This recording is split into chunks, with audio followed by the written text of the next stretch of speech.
Welcome to Maple Lake. I love the ice, frozen over a little bit. You can't walk on it yet. Probably won't be able to. I tried. Doesn't hold me up.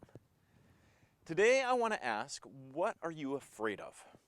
What are some of your worst fears? I never used to be afraid of snakes until we moved to Tanzania and some of the world's most poisonous snakes frequented our backyard.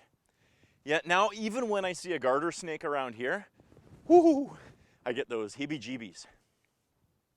This past Sunday, Nathan spoke on John 3:16, and he made reference to the verses just following that famous verse on God's love for the world, saying how just as Moses lifted up a snake in the desert, so the Son of Man would be lifted up.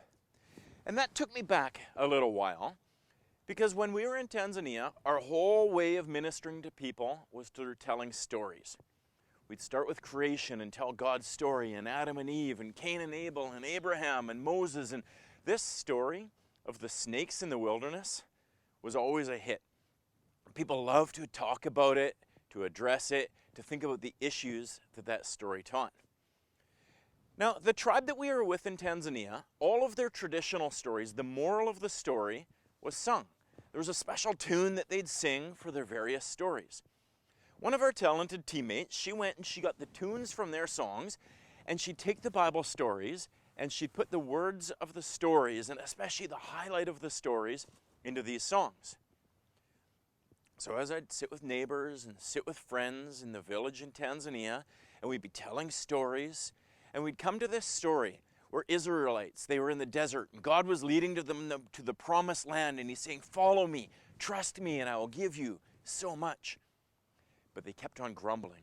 They kept on saying, we don't like the food, there's not enough water. And as they grumbled against God, one day God decided to wake them up, and he sent poisonous snakes into their camp. Many people died. They cried out to God, and God in his grace gave them a way to be saved. Raise up this snake, a statue of a snake, put it in the middle of the camp, and anyone who looks to it will be saved.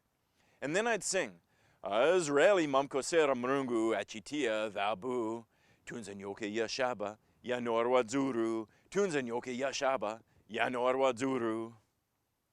Now, I'm not the best singer, but they recognized the tune from one of their songs, and they're like, hey, I know this song, except the words are different. And they took the new words, and they took the words about Israel had sinned against God, and God punished them with poisonous snakes. And yet, in his grace, he says, look up. There's a way to be saved. They'd go and they'd sing that in their fields. They'd sing it to their neighbors. The neighbors are like, wait a minute, those aren't the words. And they'd tell them the story of God's grace, even as he was punishing their sin.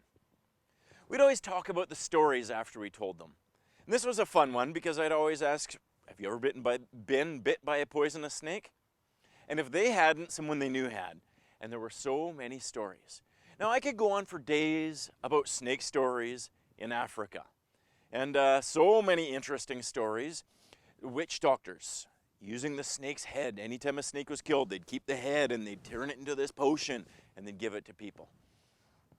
Trips to the hospital late at night from neighbors being bit by poisonous snakes. Funerals, many funerals, and a lot of very sad, very interesting stories. I remember one time, one of our new believers, his name was Mohammed, and he was put on the back of a bike, biked over to our house, and he says, you need to take me to the hospital. I've been bit by a snake. And he shows me the mark on his leg where he was out in his field clearing the thick grass, and he was bit. So we loaded him into the back of our Land Cruiser, and we'd been given this little metal ammo box from some other missionaries, and inside all these different gears and contraptions, and as you crank it and you put these different metal nodes on the person, the harder you crank it, the more electricity comes out. Doctors can't really verify if this actually does anything, but people love it, and they say, if the electricity can somehow take away the poison, well, hey, let's use it. And so, got out this little box, got a guy, I'm driving, someone else, they're cranking the box, holding it to Mohammed as we're driving to the hospital, and they keep cranking, and he's screaming, and he's pain, and he's getting electrocuted the whole way to the hospital. Turns out Mohammed is okay. Often when a snake bites, it's a dry bite. They don't actually inject the poison. We don't actually know what happened there. We prayed for him, we zapped him with electricity, and as we're sitting in the hospital, I'm looking at this box and I see there's some instructions printed on the inside. Instructions I'd never read before.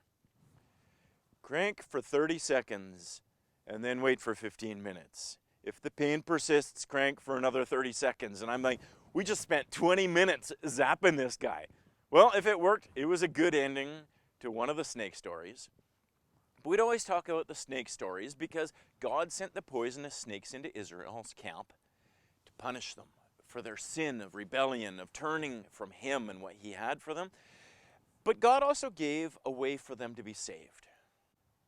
God's salvation came in the midst of their punishment for sin. And He says, look up, put this snake statue in the camp, look to it. Have faith in my words and my way of salvation, and you'll be saved. And a great story pointing forward to the cross, because Jesus was said just in John chapter 3, just like Moses had that snake in the desert, so the Son of Man will be lifted up. I know we don't have poisonous snakes here, but we do have fears. Where do you turn when fear is staring you down? When your worst fears are coming true? Just as Moses lifted up that snake in the desert, so the Son of Man was lifted up.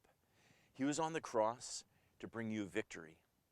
No, He won't remove all of the hardships and the fears, but He can make you more than a conqueror in those. Where do you turn when you're facing your fears? When our friends in Tanzania were bit by snakes, they'd often turn to the witch doctors, great ceremonies and potions and long nights and very expensive bills. Last minute, they'd come rushing over, drive us to the hospital. Often it was too late.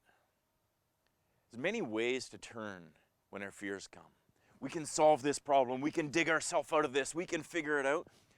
But there's Jesus on the cross saying, look to me. Allow me to be your salvation. Where do you turn when fears are coming your way? Look to Jesus. Allow Him to give you life and victory so that you can be more than a conqueror in Him. Turn to Jesus in your fears.